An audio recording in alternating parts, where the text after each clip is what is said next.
Shalom, my friends. Here we are doing another live stream, talking about Zionism, talking about Judaism, talking about Christianity. Sorry, I gotta get rid of the echo there. Great. So, here we go. This is part two of this, guys. I'm a little disappointed about one thing though. Nobody told me in the last live stream that we did that the music wasn't on. And in order to get the full experience of this, you got to have the music on.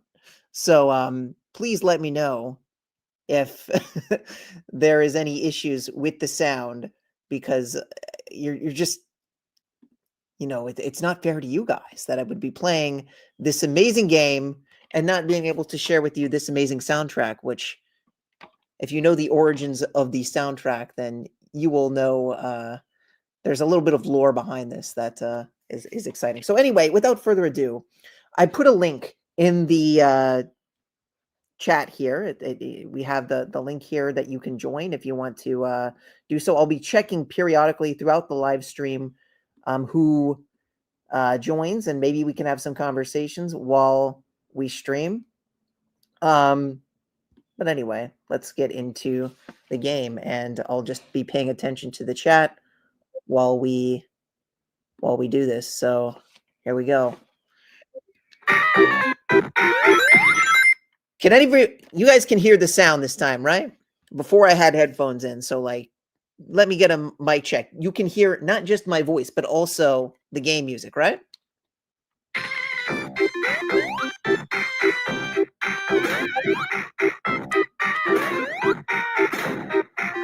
Thank you, Thomas. Yes. Okay, great. So now we know that this is working.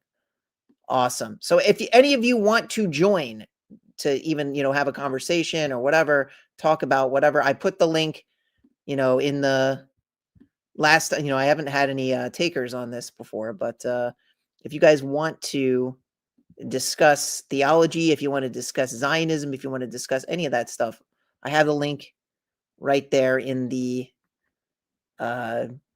video, so we can have a discussion if you like about anything, ask me anything, that sort of style of video. So here we go.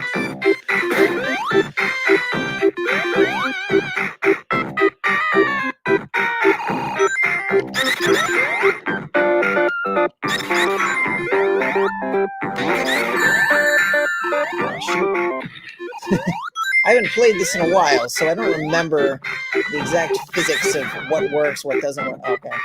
There's that little barrel thing, if you guys are familiar. A lot of people get stuck on this stage.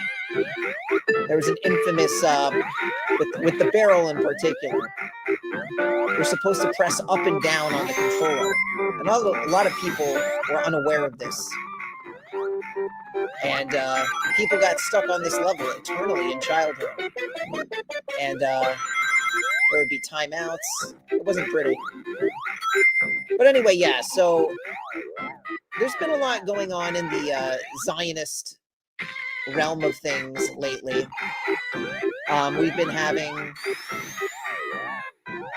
this, I forgot about this woman. Her name was Carrie Prejean Bowler.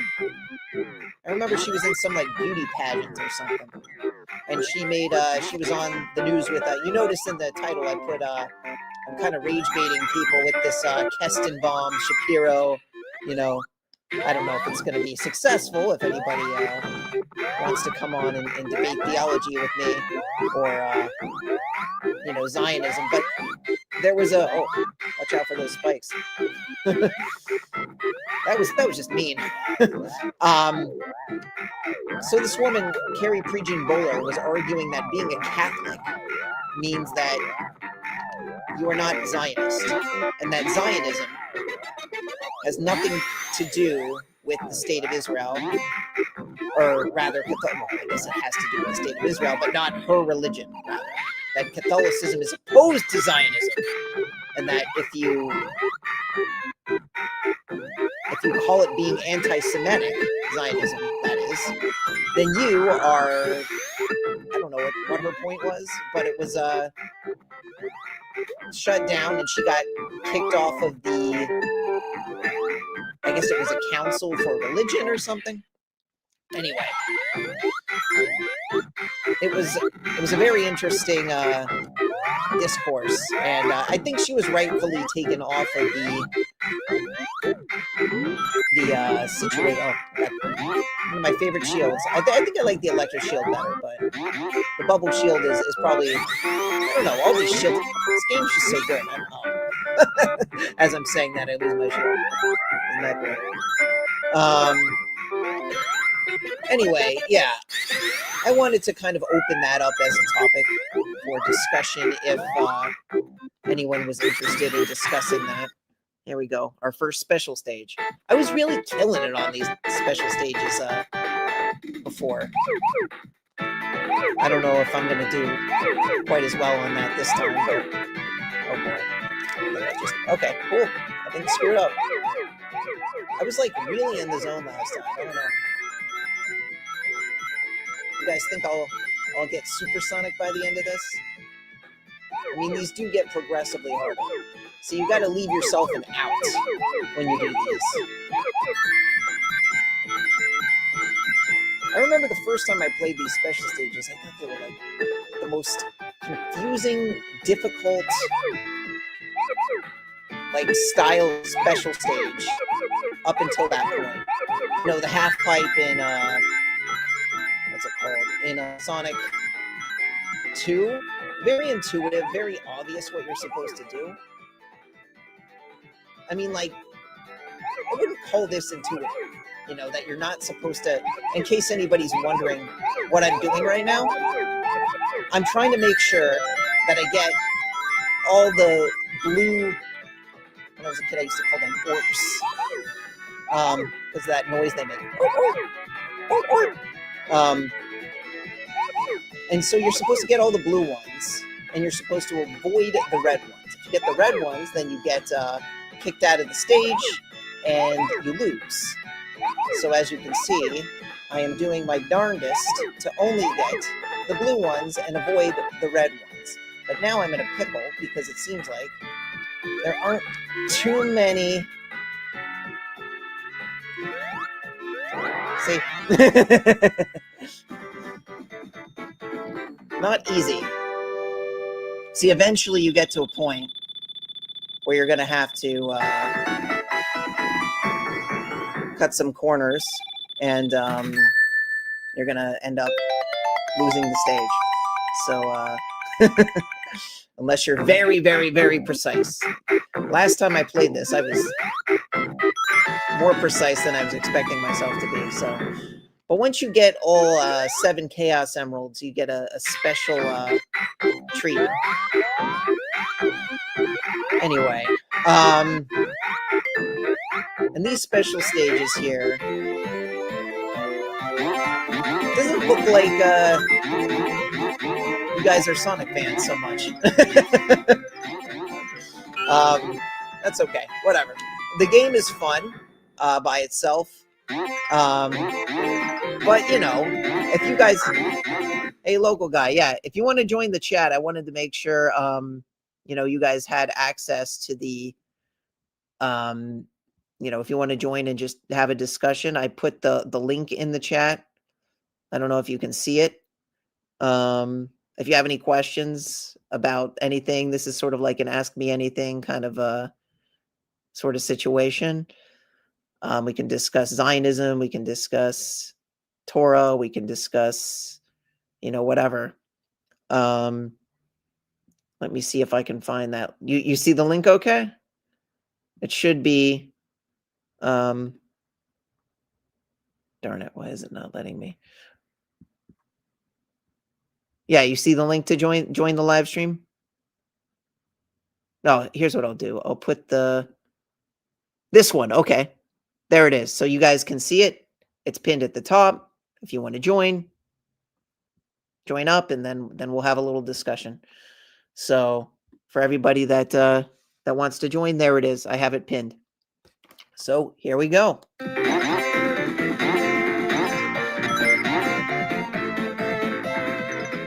Electric shield. Just a second. I'm gonna modify this so I can see you guys a little better.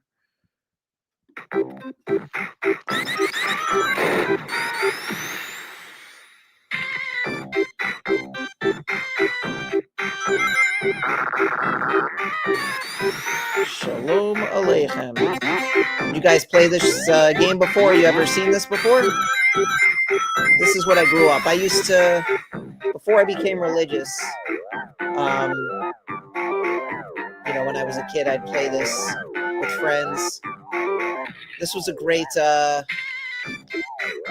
you know, it had a co-op play. You could play as Tails, and Tails was notorious. In this game, Tails had a slightly better function than in, oh, this is the barrel of death people used to talk about.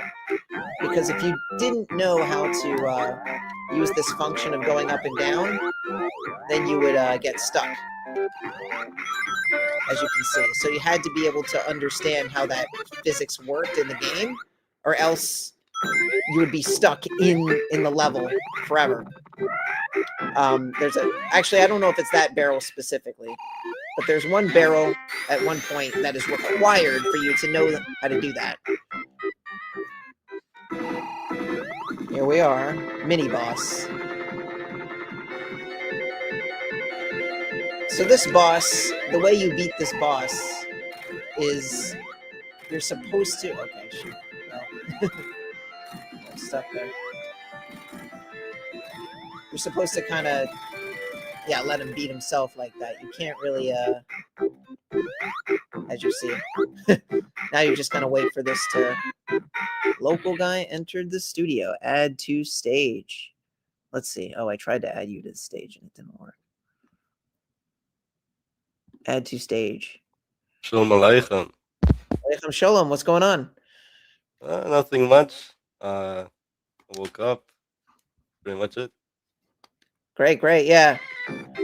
So, let me try to see if I can adjust the volume on this so that it... Yeah, so it's a little bit overpowering. Yeah, how is the sound coming through? I think you just lower it down like a little bit, and then it's going to be great. Okay, I'm going to stop it. Okay, sure, yeah. I'm going to... Let me remove the thing from here so I can figure this out for a second. But yeah. So what's going on? Anything on your mind you wanted to ask? Any questions about anything? Torah, games, whatever? Let's see. There's this one Muslim argument that I saw a video on the other day. Yeah. I was wondering, because I haven't really seen anyone's opinion on it. I came to my own conclusion and kind of did my own little thing on it, but yeah, it's I don't remember the exact thing. I think it's in Daniel, and it's about the multiple kingdoms. Okay, sure. You know what I'm talking about? Yeah, well, like in Daniel chapter 7 specifically, I mean, it talks about it, I think, in a different chapter as well, but like, I guess most famously in Daniel chapter 7, you have different kingdoms described with different beasts is the way that it, you know, they'll have like, is that what you're referring to? Different materials. Right, exactly. Like they're made out of different. Oh, right. There's a earlier chapter in Daniel where it's talking about like brass or like the animals are also described in different materials as well. Right. Yeah, I know what you're talking about. Yeah. So I've seen, I'm trying to get the thing pulled up. I've seen Muslims try and apply Constantine onto it. Okay. And I've also seen them try and make up their own time for connecting Constantine's birth to the Hajj, which interesting. Apparently for them makes this entire thing true. So let me try and pull this thing up. Interesting. Okay. So what's the Hijra? The Hijra. Sorry. What is the Hijra? Sorry, I don't know if I'm familiar with that. It's like this one really big event for Muslims. It's like it's when Muhammad like did something special. I don't know. Islamic I New know Year. Hajj is just their pilgrimage or whatever, so, like, Right, I'm yeah. familiar with that vaguely, but, like, yeah, I don't know if I really know It's what some the it's some weird event for the Muslims, but okay. essentially, um, they make up their own calculation using some some word from the verse, and they go against like every scholarly opinion that says it's like 3.5 years or things like that, and So he so tries and here's says that it's something here's 350. something interesting. I say this to Christians as well. When people are trying to make so it sounds like what you're saying is this is similar to how when Christians use Daniel 9 to try to say that this matches up exactly with the date of when, Yoshka was crucified or whatever, right? Uh-huh.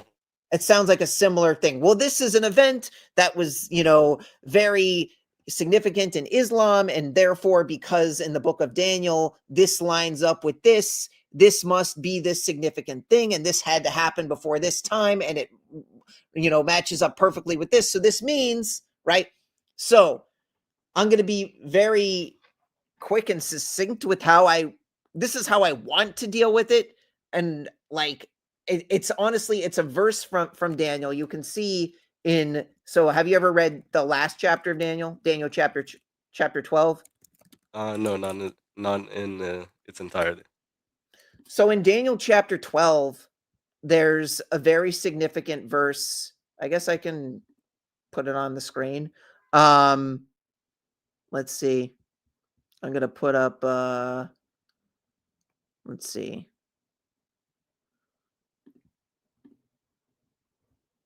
I'm going to add whatever. Sorry, I'm having a little bit of trouble. Let me I can send stop. you the video as well if you'd like to take a look at it. Yeah, sure. Yeah, you can do that. Yeah. Share screen. Window. Let's see. Where is this? Daniel chapter 12. Okay, fine. So let's just share that. Add to stage. Yeah. So here it is. So in Daniel chapter 12, you have a verse in here that talks about the times, right? So he Hmm. says, I heard the man clad in linen who was above the waters of the river, and he raised his right hand and his left hand to the heavens, and he swore by the life of the world that what in the time of 2 times and a half, right? It's similar language to what you were Yes. describing earlier, right? When they have ended, shattering the strength of the holy people, all these will end, right? And here was Right. Daniel's answer. I heard, but I did not understand. And I said, my Lord, what is the end of these? And here's the next verse.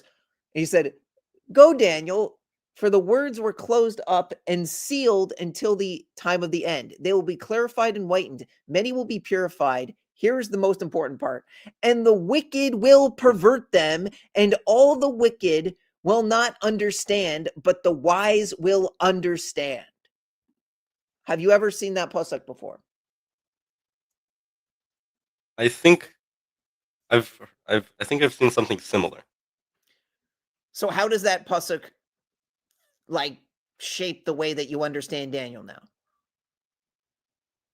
Well, mm, Because I see a pattern here.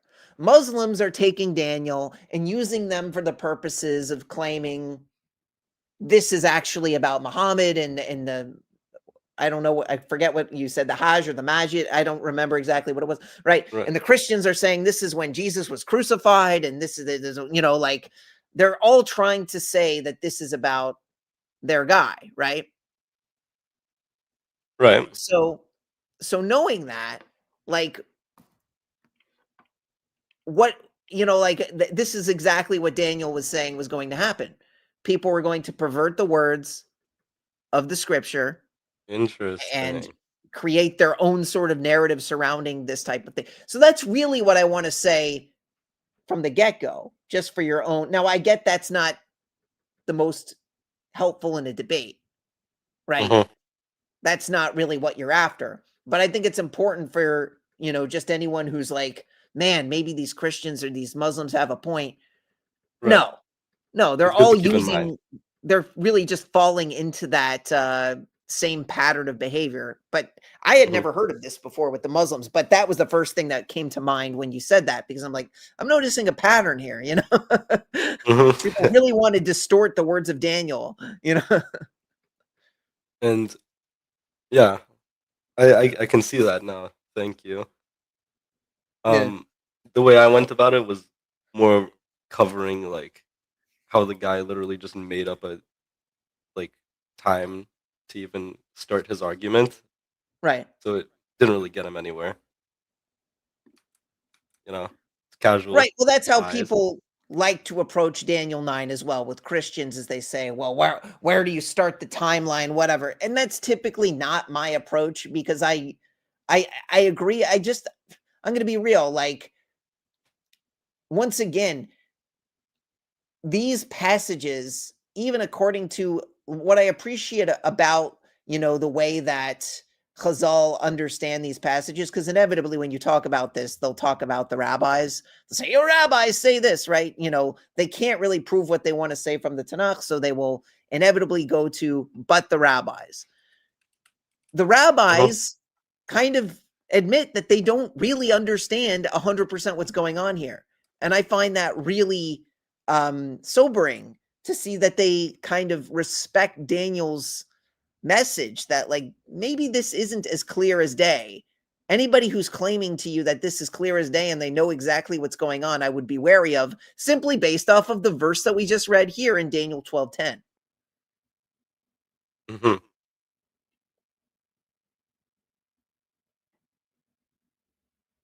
And additionally, isn't Daniel like kind of sealed from interpretation? I mean, that's what it says, right? In the previous verse, he said, go Daniel, these words are closed up and sealed until the time of the end. So yeah, that doesn't mean that we can't pontificate about the meaning of the words, or, what they mean or whatever, but it means that you should probably take it with a grain of salt if somebody's saying, I know exactly what the time of this means. Mhm.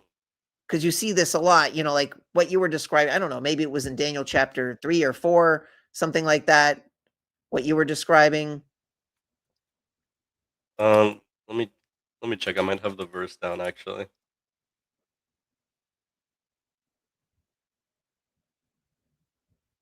Or maybe it was 2. It was earlier in Daniel. It was definitely prior to, it was chapter 4. Um,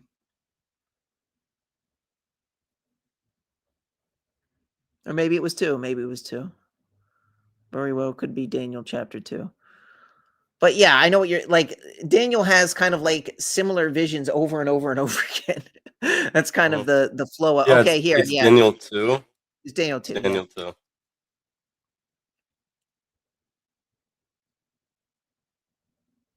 right.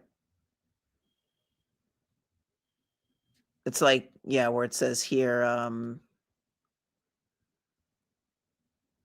how can I send you the video? I don't want to post it in the comments. um, I guess you could send it on Discord. I don't know. I don't know how to do it. Um, What's your Discord? Isaiah 53, space in between the. Oh, oh, you're in Judaism's truth. So yeah, you can look for me. Yeah. Yeah. Um, Fine. Yeah. Yeah. The clay, the copper, the silver, the gold crumbled together. Like, some of these might correspond. Like, you might see rabbinic commentaries that even like talk about, Islam in the Yeah. discussion. Like, sometimes you will see that, but Ishmael, yeah. it's very interesting that they're like using that to be like, that means that your prophecy is validating our religion. It's like they'll take like any table scraps that they can get to like manipulate and like, yeah, this really Mhm. is validating our religion, and obviously it's And not. it it's funny because it's funny that they say that because those are the kingdoms that are going to be destroyed, are they not? Exactly. Yeah. The only real kingdom that survives, right, is the kingdom of Israel. And you see that in Daniel chapter 7, which, obviously is a Christian favorite to pervert. Ash Mays recently made a Yeah. video. Did you see his video on Daniel 7, his absolute Um, bastardization of this? I I have been reading halacha. I don't have time to Yeah, time look to into deal all with this. those Yeah. guys. Yeah. Sure, yeah. I haven't made a video specific, like I've already made videos on Daniel 7 ad nauseum in my video where I was putting Ash Mays in his place. Um Hmm. I did show a section where I discussed Daniel 7 with Sam Shamoon, Scam Skamoon, right? And we were discussing Daniel 7:27, and they will butcher the Aramaic here, and they will insist that this word yiflachun or plach is exclusive to divine worship. That's clearly not the case here.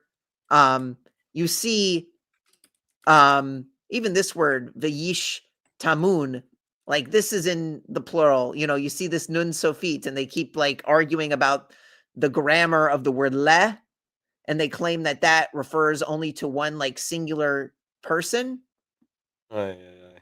which is stupid, obviously. Like, and then they'll like ignore, they'll focus on this word Elyonin because it refers to the Most High, but they are ignoring the fact that these two words together, Kadishe Elyonin, are translated as, in Chabad they say the High Holy Ones. Really, let me bring up the Sepharia, because the Sepharia is really the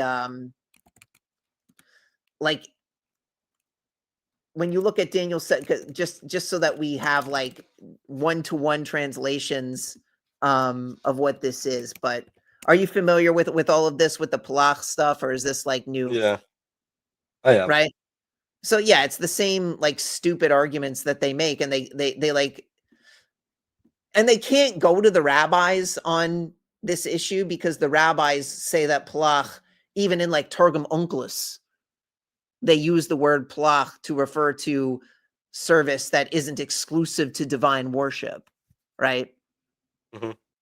So it's just like it's an insane cope, but like they'll use that as a way to try and skirt the issue. Let me see. I'm gonna add, what can I add up for this? I'll stop the screen on this and I'll try and add, oh, here it is. Present.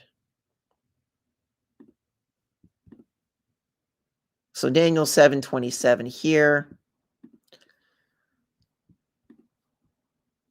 Let me add to stage. There it is. You can see it. Hmm. So they were arguing in Ash Mays's latest bastardization of the Tanakh. He was trying to argue that Daniel 7:27 proved his point because of this word le. And usually they'll say that the nearest antecedent is the Most High, or they'll say like, because it uses this word Elyonin, which translates to the Most High. But the issue is that this phrase together, Kadishe Elyonin, right?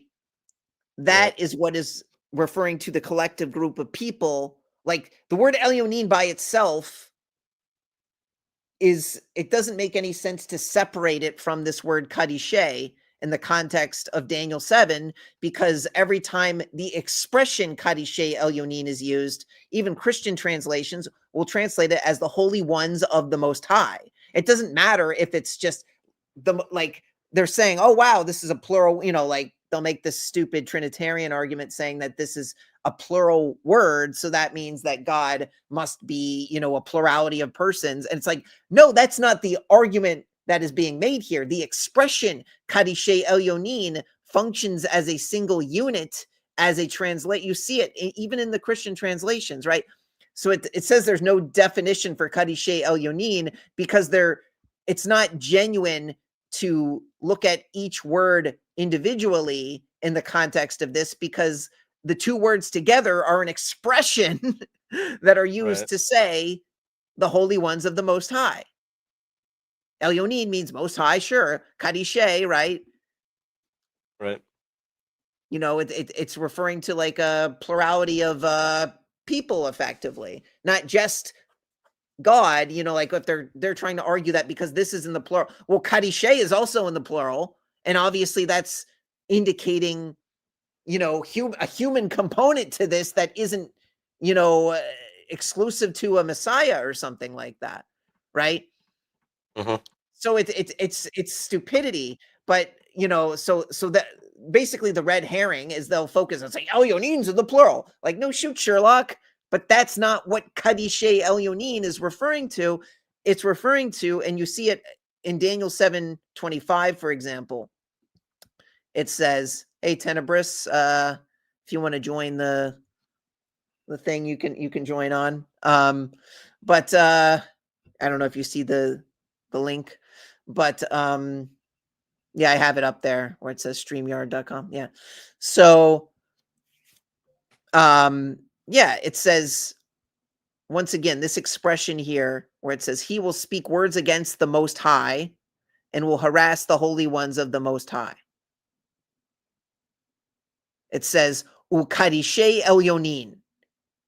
Again, is this referring only to the Most High? It's saying that these people will be harassed by the whoever this you know, evil entity is, right? Now it's ironic because in the book of Hebrews, you see how it says here, he will think to change the times and the law. You see that? Yep. Do you know what it says in the book of Hebrews chapter 7? Not by heart, no. I mean, it's a Christian book, so I wouldn't expect you to know it by heart. But there's a passage in there that describes the change in the priesthood. So the whole thing of the book of Hebrews is to try and whitewash the Levitical priesthood, to try to say that the Levitical priesthood is weak and useless. It has no purpose anymore, and it's replaced with Jesus, right? So is this like supersessionism? Christianity, all of it is supersessionism. Whether they're telling you that it's not, they do believe that. That's kind of like the big dark dirty secret, is they claim that they don't, but like they do. Like they believe that the church is Israel. That, you know, they'll make this argument about the natural branches and the wild branches and whatever, but at the end of the day, they are basically whitewashing the idea that, you know, if you don't believe in Yeshka, then you lose the covenant, is what they're saying. So they're saying that if you're a Jew, it makes no difference. But if you believe in Yeshka and you're a Jew, then yeah, I guess you're the natural branch. But if you're a Jew that's descended from Abraham, Isaac, and Jacob, and you reject Yeshka, then you're not a part of Israel according to them.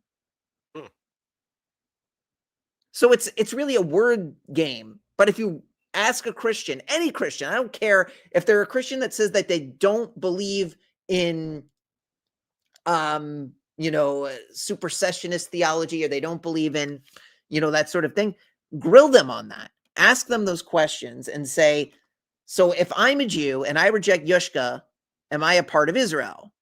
And they will say,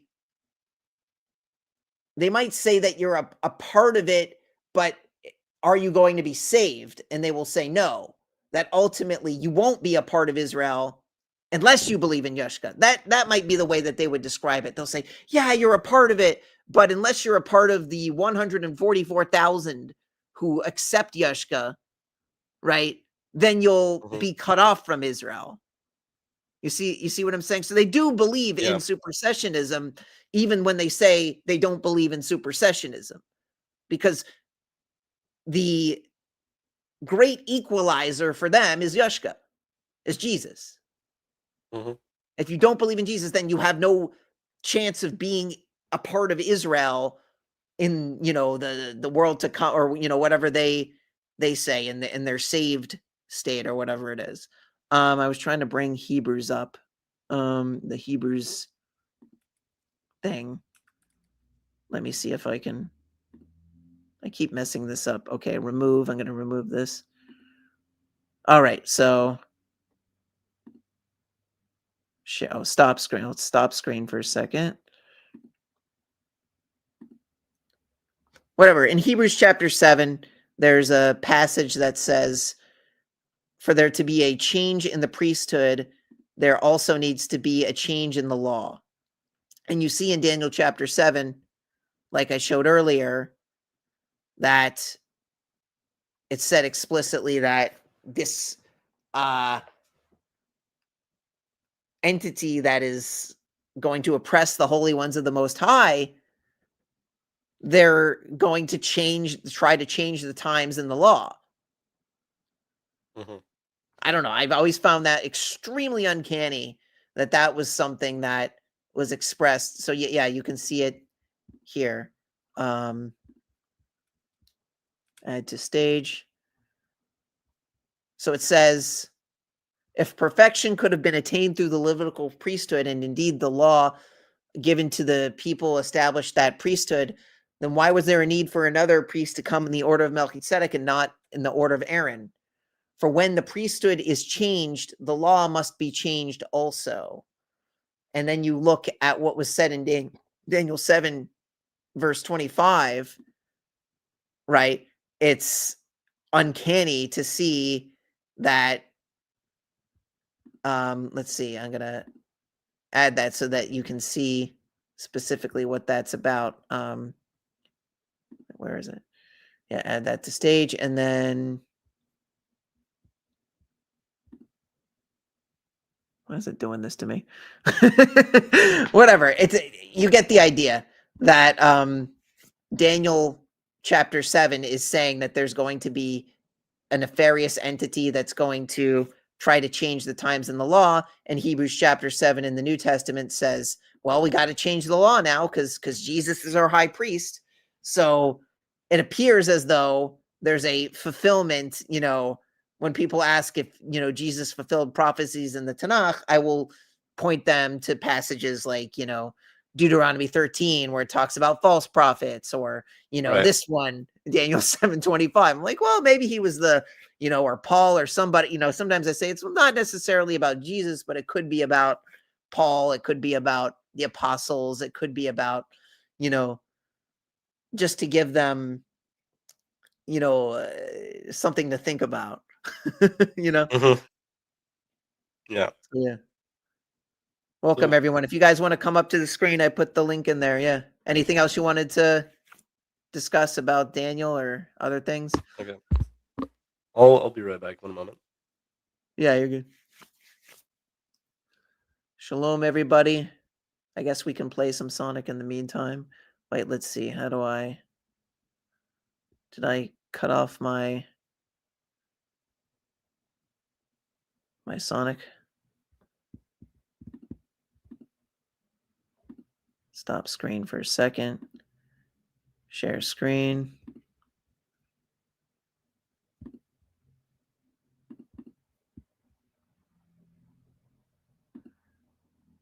I guess I got to figure out the volume on this thing. All right. Once again, the link is in the description if you want to join. And let's play a little more. Some more Sonic.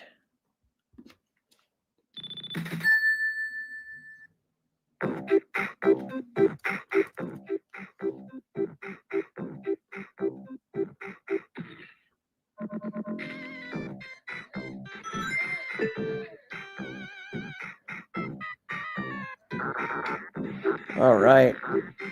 I can't remember if this was the part of the level that... Okay. That was close. Okay, That I'm was back. almost a death. I don't think I've died in this run of this yet. Looks like that's about to change. So another thing, Yeah. does supersessionism replace the people known as Yehudi in the Torah? By their theology, at least. So here's the deal. At the end of the book of Revelations, it says, are you familiar with the 144,000? Yes. So one of those groups are Yehudim, right? Because it shows all the tribes except for Dan in the book of Revelations of the people that are going to be supposedly saved according to the New Testament theology, right? Yes. So if that's the case, then I guess of the however many of those people would be considered to be Yehudim, right? I guess that would be them, right? Right. That's my initial take on it. I think it's But in the end of Revelation, right? but that whole thing is in connection to another verse in Zechariah Right. 8:23. Right. So Yeah, I was one of my wondering, favorite verses in the Tanakh to show that yeah. the Gentiles will come to the Jews for truth. So what I've seen people try and do is apply supersessionism to that. So, and have you seen my videos on Zechariah 8? I have not, but I think I'll give you who a. understands anyone who understands the text in So the Hebrew. Zechariah 8 is the most one of the most powerful passages to use to debunk Christianity. Oh, Dungeon's playing a little Elden Ring. Awesome. Good stuff. Sorry, I'm going a little too retro here for you. But okay, as far as so I'll show you Zechariah chapter 8, and you're going to see why when you show them in the proper context, it's impossible for any Christian to use this against you. It is if you use it appropriately. Now, what you want to be able to do is not just focus on Zechariah 8:23. You want to show the context of the previous verses, and I'll show you exactly why. In Zechariah chapter 8, it's talking about, of course, you can see the screen now. So you can see it's talking about, the future messianic era, right? It says that the Lord will return to Zion, right? So this is, Right. and I will dwell in the midst of Jerusalem. Clearly, this is, Zionism, Judaism. This is clearly a part of our religious belief system. Great. Okay, and then it says, old men and women shall sit in the streets of Jerusalem, each man with the staff in his hand because of old age, and then the streets that will be filled with boys and girls, right? So it's talking about like very The Messianic happy, age. beautiful times, right? Because people don't die. Exactly. So you have this wonderful time. Now you can, see that you even have an allusion to Sina Chinam being like the reason why the second temple was destroyed, because it says, these are the things that you shall do. This is how you bring on the Geula, basically. Speak the truth to each one with his neighbor, truth and judgment and of peace. You shall judge your cities. And let no one think evil of his neighbors in your heart, nor shall you love a false oath, for these are what I hate, says the Lord. So this is how we bring on this age of peace. Interesting, right? Because Sinat Chinam is the reason why the temple was destroyed, right? So that's an allusion to that right here. This is how we bring that Geula, is through countering Sinat Chinam. But here's what it says will happen. This is the most important part. And the word of the Lord of hosts came to me saying, so said the Lord of hosts, the fast of the fourth, the fast of the 5th month, and the fast of the 7th month, and the fast of the 10th month shall be for the house of Judah. Davka, it says Yehuda, right? For joy and happiness, for happy holidays, but love, truth, and peace. Now you, a fellow Yid, what is this verse referring to, these fasts? Pesach? Sorry? Well, what do you think? Well, they're fasts. It wouldn't be Pesach. Right. Well, just Yeah, like all fasts that we have in our religion. But which one? Not all of them. Like which one specifically?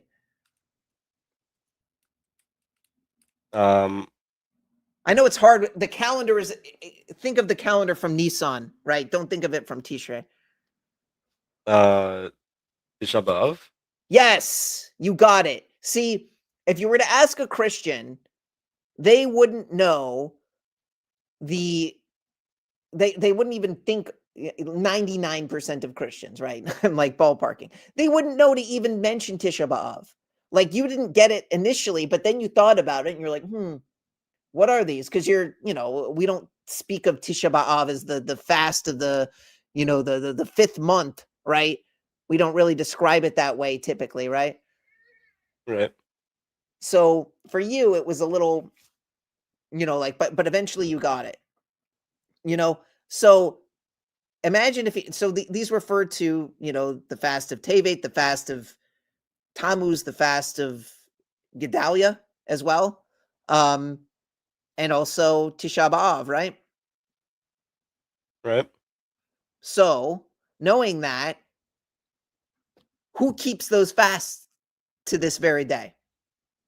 Us. Do you know any Christians who keep Tisha B'Av? They've got to be really, really messed up in their beliefs. Exactly. But no, it's definitely not a majority. Exactly. So if you're trying to say like, okay, so here's a messianic prophecy. It says that these fasts will be turned into festivals of joy. And then you have a group of Christians that are going around saying, we're the real Jews now. You lost your covenant because you don't believe in Yashka. But then you look at a prophecy that says the Yehudim, Davka Yehudim, are going to be celebrating Tisha B'Av as a festival of joy in the latter days, in the times of Mashiach, right? How could that apply to Gentiles who don't even acknowledge Tisha B'Av, who say, well, Yashka freed us of all that stuff. We don't have to do that anymore. Every day's a festival. They'll come up with the most insane copes. Like when you ask these questions, they'll say, well, Messianic Jews, they're the ones that fulfill this. I'm like, okay, so how many Messianic Jews do you know who keep these fasts? And they'll name some and they'll say, yeah, there's some that do. And you said, they must be really messed up in their theology, because I say, well, if Jesus already fulfilled this, why are they fasting? Because it says they will celebrate them when Mashiach comes, right? Isn't that the whole point? If Mashiach is already here, that's why that was so on point what you said when you said, I don't know anyone who's Christian unless they're really messed up in their theology. Shkoyach, you're right. That would make no sense. But there's some that do, and they're really messed up in their theology because they're like trying to piecemeal this idea that prophetically only refers to us. Now, here's the kicker, right? Because now we know that this refers to Jews who keep these fasts, right? And it says, so said the Lord of hosts, there will be a time when peoples and inhabitants of many cities shall come, and the inhabitants shall go to one another, saying, let us go pray before the Lord to entreat the Lord of hosts. I will go too. And many peoples and powerful nations shall come and treat the Lord of hosts in Jerusalem and pray before the Lord. And so said the Lord of hosts, in those days 10 men of all the languages of the nation shall take hold of the skirt of a Jewish man, Ish Yehudi, saying, let us go with you, for we have heard that God is with you. What is the context of this? The house of Judah are those same Jews who keep those fasts. I also think skirt is a little bit weird. Yeah, I get it. And I also think that skirt on verse 23, it's a bit weird of a translation because it uses the word knaf, if I'm not wrong. Like a corner? Yeah. So I think it would be more sensible that it would be a talit. Yeah, I mean, like that's a lot of the Mefarshim say that, whatever. It could be a talit, whatever. The issue, though, is that once again, Christians might make some argument saying, like, oh, well, this woman grabbed onto Yushka's robe and she was healed. Like they have ways to try and you will find the most insane copes, right? for them to, because there's some story in the New Testament about some woman grabbing onto Yeshka's robe, and I could see them, using that of like that. But that's the point: is why are you not fasting or celebrating Tisha B'av? You don't even acknowledge Tisha B'av being a thing. So it can't apply to you. That's why I'm saying, like, I understand the desire to want to be like, well, like, this is even more hyper specific to rabbinic Jews, because rabbinic Jews use, a talit, and it's like, yeah, but if you know Christian theology well enough, then you can realize that they'll come up with a way to kind of, that's why I don't like it when people use Zechariah chapter 8, verse 23 alone, and they ignore Zechariah chapter 8, verse 19. Because it's not, they can still, they'll ignore the rabbinic exclusivity. You see what I'm saying? Yeah. But yeah, I get why you want to use the talit reference to be even more specific. You just got to be careful, because they can use that, if you know enough about their theology, then you know what their cards are. I don't know if you knew that. Did you know about Yeshka and some woman grabbing onto his robe and getting healed or something? Yeah, somewhat.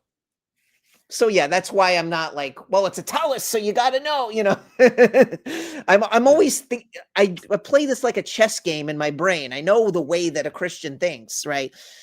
You don't need to take it to that level. All you have to do is say, do you celebrate these fasts as festivals of joy, or do you observe these fasts? 99.9% of the time, the Christian will say, no, I don't need to. Yeshka fulfilled it already, or this isn't commanded by God. They'll try to use that argument. It's like, I don't care if it was commanded by God. These are the Jews. Your question to me was, according to their theology, who are the Jews? According to Zechariah 8, verse 19, these are the Jews, the ones who keep these fasts up until the time that the temple is rebuilt. Those are the Jews. But don't they have their own fasts? Can they like? Yes, but they're warp not it onto their specific own? to this. Remember, these fasts are based on, they were taken on the fast of the 7th and the fast of the 5th. If you go to the previous chapter, we took these on because of Gullus. It says, shall I weep in the 5th month, abstaining as I have done these many years? This is Tisha B'Av. That was the question that they were asking in Bavel. You see this in Zechariah 7? Yes. Right? This is the origin of this. It says, when you fasted in the 5th month and the 7th month, did you fast these 70 years, right? So during Gullus, the first Gullus, did you fast for me, even for me? So Christians will constantly, this Israel Horitz guy, whatever, they'll try and argue, well, I mean, he's not a Christian, but he's a Karaite, or like they'll try to minimize this and say, no, Oh, the this weird doesn't help. like Persian-looking guy. I don't know, whatever. He's the guy that he's like a Karaite or Yeah. Torah only, What whatever. even is he? I don't know. He claims he's Torah only. He married a, whatever. He's not married to a Jewish person. He's just really justifying his, whatever. And he calls himself a rabbi. That's the most egregious thing, whatever. You can do what you want. Obviously I don't condone Jews marrying non-Jews that didn't convert properly. But if you do, certainly don't call yourself a rabbi and go around saying it's okay to do it according to the Torah, because that's just absurd. But regardless, in Zechariah chapter 7, you see it's talking about these fast days and what they will do, what he, and they'll say, oh, look, God was dissatisfied with these fasts. No, what God is saying is that these fasts obviously are, a way for us to mourn, but Hashem was critiquing the way that we were doing it. He wasn't saying like, never fast again, and if you do, you're, doing a tradition of men, and you're, like some hypocrite. And that's the way Christians interpret these types of passages. You look at the context of Zechariah chapter 7 with Zechariah chapter 8, and why is God linking these fasts with the fulfillment of of prophecy, saying that these fasts are going to turn into festivals. In order for the fasts to turn into festivals, the Yehudim would have to keep keeping the fasts. Not like, oh, we stopped keeping the fasts, and because that's why I'm saying the fasts are indicative of who the Yehudim are today. You see what I'm saying? Yes. That's why I think it's one of the greatest. And we'll end with this. I'm going to have to go soon. I have some family stuff, but Zechariah chapter 12. This is my favorite. I get so annoyed in politics today when people, Christians, one of the nexus points between Jews and Christians today is, the state of Israel and Zionism. And there's a lot of these anti-Zionist, anti-Jewish hate mongers out there. Candace Owens, Tucker Carlson, this Carrie Prejean, bowler person that was on, yelling at Shabbos Kestenbaum. And they're trying to redefine Christianity to try to say that it's about, it's against the state of Israel, or it's against this. Read Zechariah chapter 12 with a straight face and tell me this doesn't align with what's happening in Israel today. And remember, it says specifically that the house of Judah is going to be saved first after all the nations come to attack Jerusalem. So who's living in the land today? Us, Jews, right? It says, on that day, I will make the princes of Judah a fiery stove among wood and a brand among sheaves, and they will consume on the right and the left the nations all about. And Jerusalem shall stay in its place in Jerusalem. So we're there today. And then it says, the Lord shall save the tents of Judah first. Interesting. So the Jews will be saved first. The Hoshea, right? Christians love that word. It's a variant of Yehoshua, right? Yeah. They love that word. So this is being saved. The Jews will be saved first. It doesn't say the Goyim will be saved first, and then the Jews who believe in, as long as you believe in Jesus, you'll be saved. It says, no, the Jews will be saved first, so that the boasting of the house of David, which includes the Mashiach, and the boasting of the inhabitants of Jerusalem shall not increase over Judah. On that day, the Lord shall protect the inhabitants of Jerusalem. The weakest of them shall be on that day like David, and the house of David, which includes Mashiach, right, shall be like angels. It says, Ke-Elohim, like the angel of the Lord before them. This obviously hasn't happened yet, but Fafo, F around and find out, and you'll see, right? This is what should be used instead of Genesis 12. Bless them who bless, I'll bless those who bless you and curse those who curse you. Great. But that one's not as specific as this. That this is the curse that'll happen. It shall come to pass on that day. I shall seek to destroy all the nations that come upon Jerusalem. Now, here's the kicker. And I will pour out upon the house of David and upon the inhabitants of Jerusalem a spirit of supplications. This is Zechariah 12:10, this is the one that they say, this, according to Christian translations, this is Jesus being pierced, right? You're familiar with this? Yes. So what do they believe about this? They believe that the house of David doesn't include the Messiah, only in this verse, of course, because otherwise it would be as though Jesus was piercing himself, which would make no sense according to, anyone's theology, but Christians just ignore that and say the house of David. Who do they say that refers to? Yoshka? You would think that, but they don't, because they say that the house of David is guilty of piercing Yoshka here, right? So who would the the real house of David be? What? The Yidden. Yes. That's what they believe. They believe the Yidden, the Jews, are the ones who are piercing Yoshka here, Jesus here, right? Interesting. So think about it. If Zechariah 12 has nothing to do with the state of Israel, yet we're in Israel today, all the nations are attacking us, and they claim that this is about us realizing that Yoshka, Jesus, is the Mashiach, chas v'shalom lahavdil, right?